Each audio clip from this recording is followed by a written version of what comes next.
Nadia pressed her forehead against the airplane window as the glittering skyline of Dubai rose beneath her, towers like blades of glass slicing into the night. Her chest swelled with something she could not name.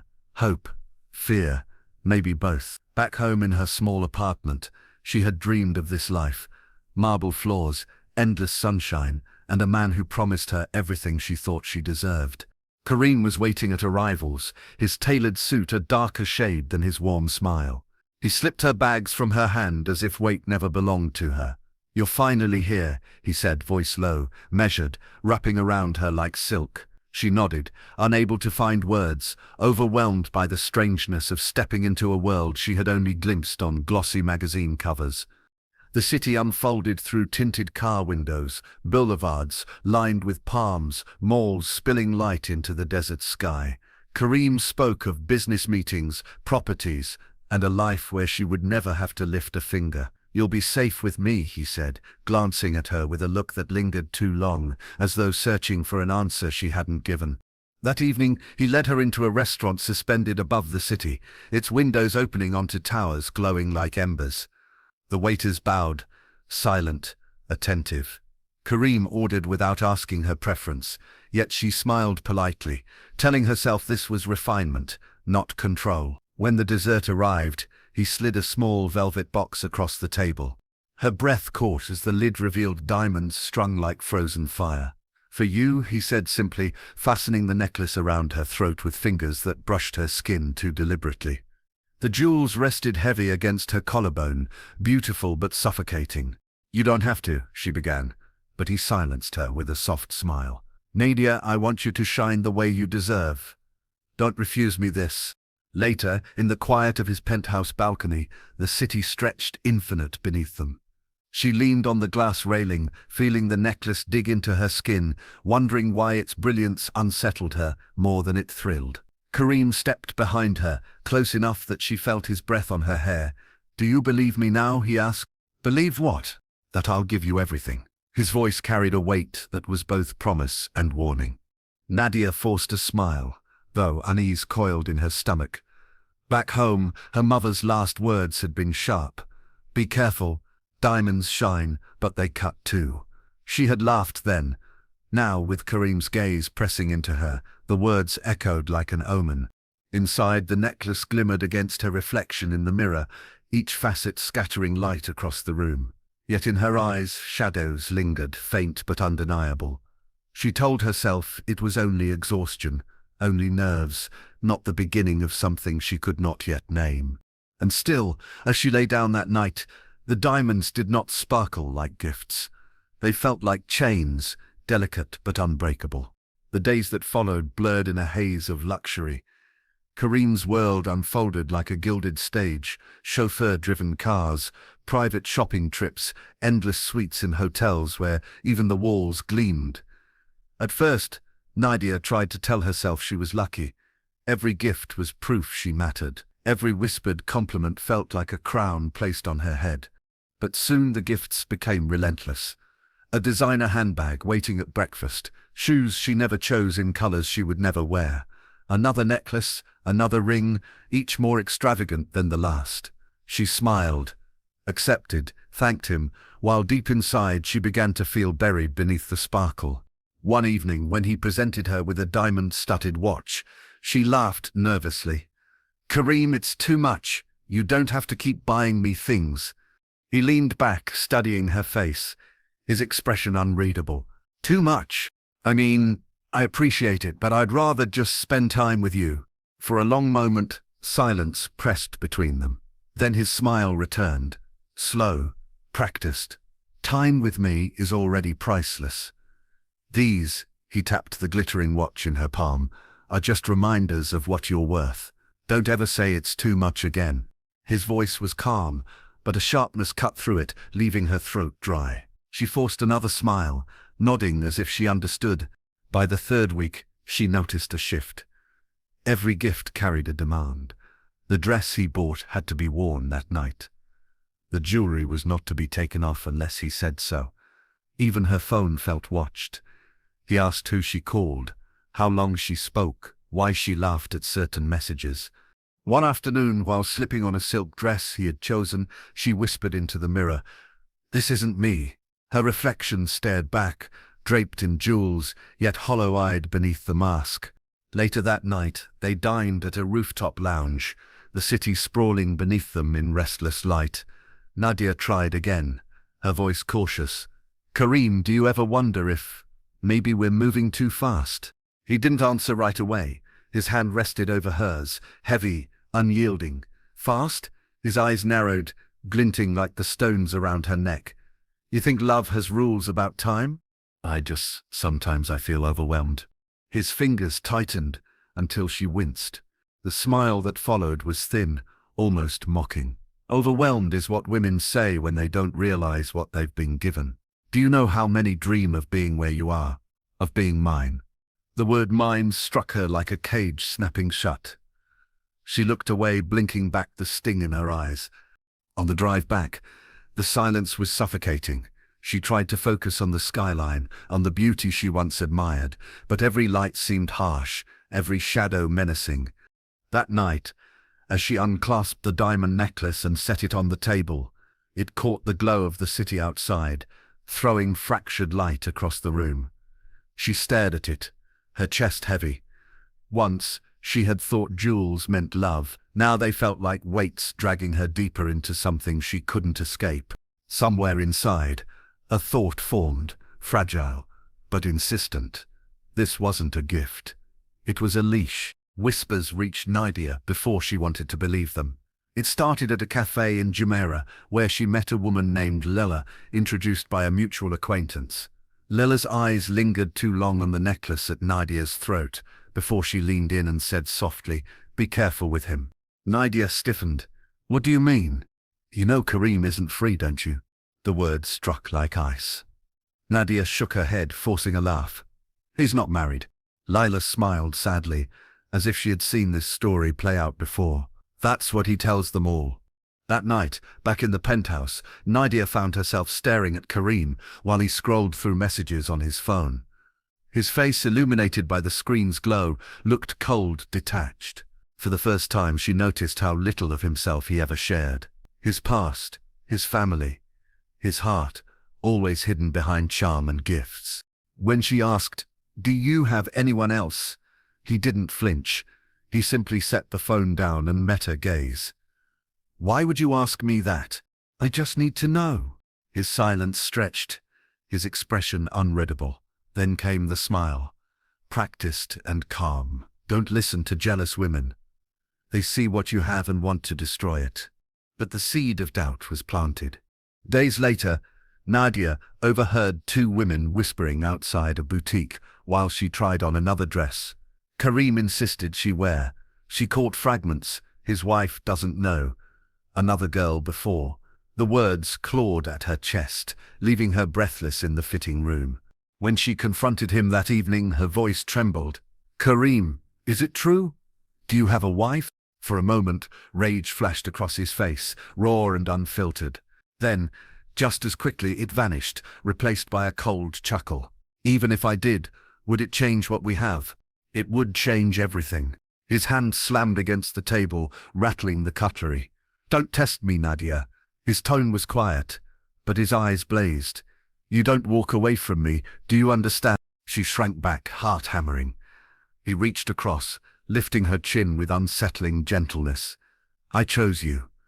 Out of all the women, I chose you. That means something. Don't ever doubt me again." That night she cried silently in the bathroom, turning the faucet on so he wouldn't hear. The diamonds on her wrist sparkled cruelly under the fluorescent light.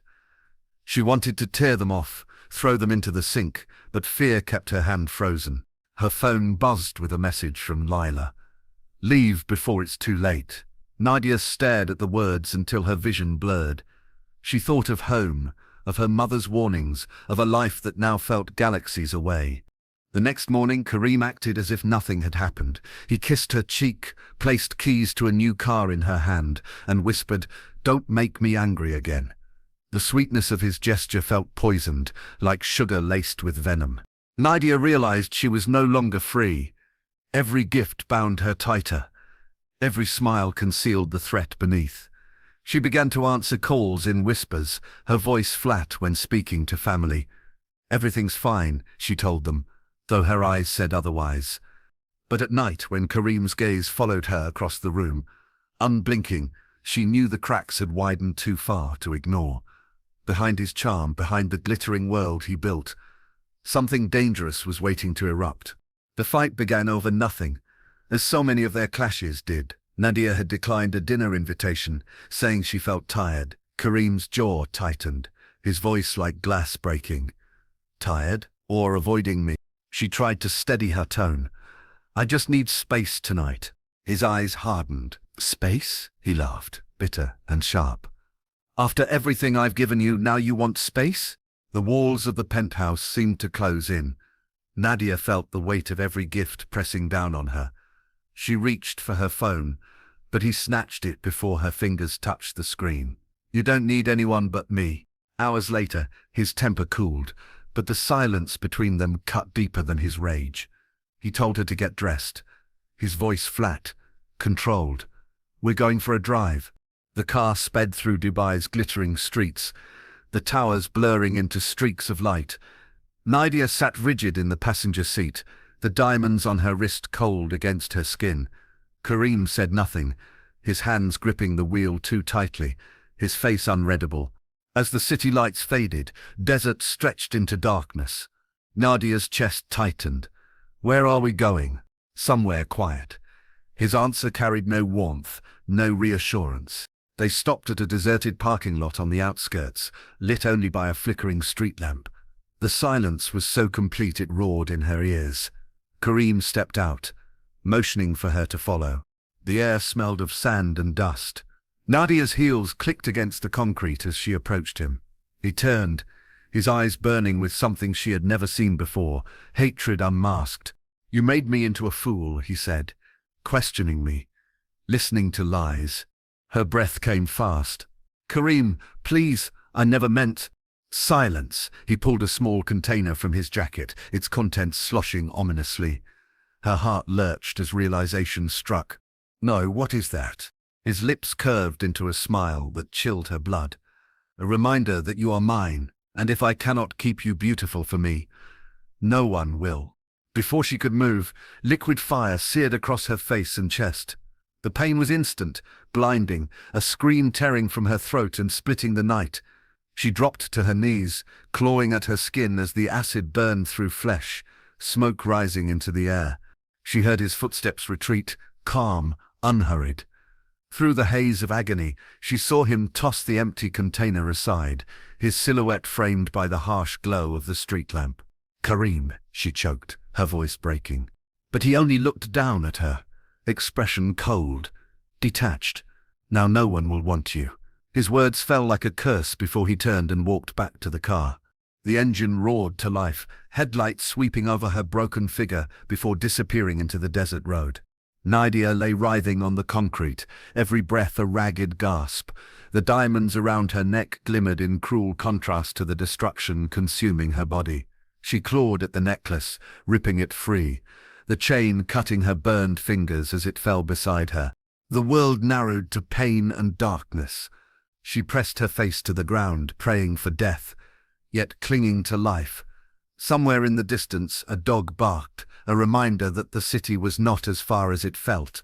Minutes or hours later, headlights approached. Tires screeched, voices shouted in alarm. Hands tried to lift her, their touch unbearable against the rawness of her skin.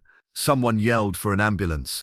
Through blurred vision, Nadia caught the reflection of herself in a car window, a woman unrecognizable, her face twisted in burns. Her scream dissolved into sobs as consciousness slipped away. The last thing she remembered was the flashing of red lights, sirens wailing into the night, carrying her toward a life forever shattered. When Nadia woke, the world was white, white sheets, white walls, white light that stabbed her eyes. At first she thought she had died, but then came the pain, a pain so consuming it felt like her body was still on fire. A voice spoke gently beside her. Don't move. You're safe now. A nurse adjusted her IV line, eyes flicking away quickly, as though unable to meet Nadia's gaze for long. Her hands trembled as she lifted them toward her face, but the bandages stopped her. Panic rose in her throat. "What happened to me?" The nurse's expression crumpled. "You survived." Days passed in a blur of morphine and muffled sobs. Nadia avoided mirrors, but the weight of what she would see pressed against her like a looming shadow. She dreamt of Kareem's eyes, cold and certain, and woke screaming, her voice cracking through the sterile quiet of the ward. Detectives came, asking questions in clipped tones. She told them his name, his gifts, his promises. They listened, but their eyes betrayed doubt. One finally asked, "Were you his mistress?" The words sliced her worse than the acid had. "Yes," she whispered, though her heart screamed she had never wanted to be anyone's possession. Her phone lay shattered in evidence, yet rumors already spread. Headlines called her a foreign lover, a jealous companion. The diamonds Kareem once draped on her became symbols twisted against her, proof, they said, of greed, of complicity. Her mother's voice over the hospital line broke her resolve. "Nadia, my daughter, what did they do to you?" Nadia wanted to lie, to spare her. But the truth spilled out in sobs. Silence followed, then a promise, "We will come." But Kareem was not gone. From the hospital television, Nadia saw his face at charity galas, smiling, untouchable. No charges had been filed. His money shielded him. His lawyers smeared her. She realized justice was not a gift. It had to be fought for. Late one night, a doctor finally removed the bandages from her cheek. The mirror waited on the wall. Nadia shook her head, terrified. "You must look," the doctor said softly. "Healing begins there." She turned slowly, her stomach twisting. The woman in the reflection was a stranger, skin melted into scars, lips uneven, one eye rimmed with red where lashes no longer grew. She gasped, staggering back, the world spinning. But as she steadied herself, gripping the table, she felt something stir within the horror. Not strength yet, just survival. The face staring back at her was broken. Yes, but alive. Kareem had not taken that. Tears blurred her vision, dripping onto the hospital gown. "You wanted me gone," she whispered to the memory of his voice. "But I'm still here." And in that fragile defiance, something shifted. Her body might remain marked forever, but her will hardened like steel under fire. The battle for justice was only beginning. The courtroom smelled faintly of polished wood and fear. Reporters jostled at the doors, cameras flashing as Nadia entered, veiled in a scarf that hid most of her scars. Her hands trembled around the fabric, but her eyes were steady. This was not just her fight, it was survival turned into testimony. Kareem sat across the room, immaculate in a dark suit, as if the violence of that night had never touched him. He glanced at her briefly, his expression calm, almost amused. His lawyers whispered in his ear, confident, well-fed men who carried the arrogance of wealth like armor. The prosecution began with photos, her burned face, the acid container retrieved from the parking lot. Murmurs rippled through the courtroom, but Kareem's gaze never faltered. When it was his turn, his lawyer rose smoothly and painted her as a manipulator. "This woman," he declared, pointing toward Nadia, "pursued my client for money. She accepted gifts, cars, diamonds, and when she realized she could not have more, she spun a tale of cruelty. This is not a victim, this is a liar." The words struck Nadia like blows. She gripped the edge of the bench, willing herself not to cry. When her turn came, she walked to the stand slowly, her steps echoing too loudly in the silence. The scarf slipped slightly, revealing the scars. Gasps rippled through the audience. Nadia swallowed, forcing her voice to hold steady. "He told me he loved me," she began. "He promised me safety, a life I thought I wanted, but every gift was a chain. When I questioned him, when I tried to leave, he showed me what he truly was." Her voice wavered, but she pressed on. "I remember the fire. I remember his smile as he left me burning. That is not love. That is possession, and I am not his possession." For a moment, the courtroom was silent, her words hanging heavy in the air. Then Kareem's lawyer rose again. cold and cutting. So you admit you stayed, willingly, even after you say you feared him. You admit you accepted Diamond's luxury, comfort. Yes, Nadia whispered. Because I was afraid. Because I thought maybe it was better to be silent than dead. Her words cracked, but did not break. The trial stretched for weeks. Witnesses came forward, women who had once been charmed, who hinted at similar patterns. Yet none had scars like hers. Kareem's defense twisted every story, questioning motives, discrediting pain. The outcome swayed daily, the balance of truth against wealth, never steady. Outside, the media feasted on her suffering. Headlines screamed, "Mistress or victim." Acid attack scandal rocks Dubai elite. Strangers debated her life as though it were spectacle.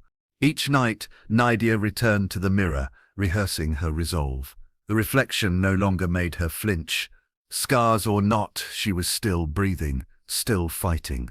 On the final day, as the judge prepared to read the verdict, Kareem leaned back in his chair, smiling faintly, as though certain of victory. Nadia sat opposite, her hands clasped tight, her heartbeat pounding in her ears. Whatever the judgment would be, she knew this fight had already carved her into someone new.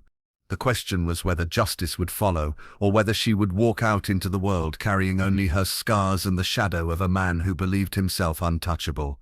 The verdict fell, guilty, but the years given to Kareem felt like crumbs compared to the lifetime he had stolen from her.